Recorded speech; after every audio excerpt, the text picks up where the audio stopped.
Combien coûtera de plus une nouvelle voiture étrangère aux États-Unis? Certains experts estiment le surcoût à au moins 12 500 $ après l'entrée en vigueur le mois prochain des 25% de droits de douane imposés par le président Donald Trump sur les véhicules et les composants importés. Les constructeurs allemands sont parmi ceux étant visés.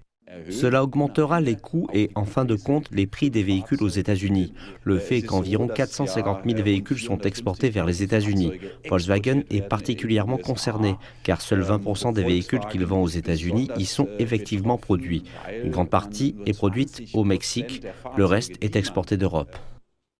Les droits de douane ont été condamnés par d'autres grands partenaires commerciaux des États-Unis, notamment la Chine.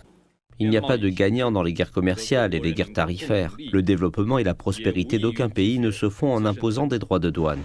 La Chine produit des véhicules électriques dont les prix sont parmi les plus compétitifs au monde. On craint que ces droits de douane ne se retournent contre les constructeurs américains. C'est absolument incroyable ce qu'ils ont fait en matière de fabrication et de design. Tout ce qui peut nuire à cette relation concurrentielle n'est pas quelque chose que nous pouvons nous permettre. Donald Trump prétend que ces tarifs douaniers vont stimuler la demande pour les constructeurs automobiles américains, créer des emplois et accroître les revenus. Entre 600 et 1000 milliards de dollars seront encaissés sur la période à relativement court terme.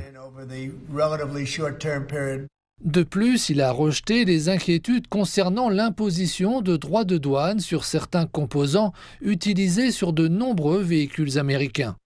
Si des pièces sont fabriquées en Amérique et qu'une voiture ne l'est pas, ces pièces ne seront pas taxées ou soumises à des droits de douane. Je pense que cela va conduire les voitures à être fabriquées dans un seul endroit. Aujourd'hui, une voiture est fabriquée ici, puis envoyée au Canada, au Mexique, un peu partout. C'est absurde. Si la dernière salve de la guerre commerciale de Donald Trump divise, le président républicain a trouvé des fans parmi ceux qui étaient considérés comme un solide électorat démocrate.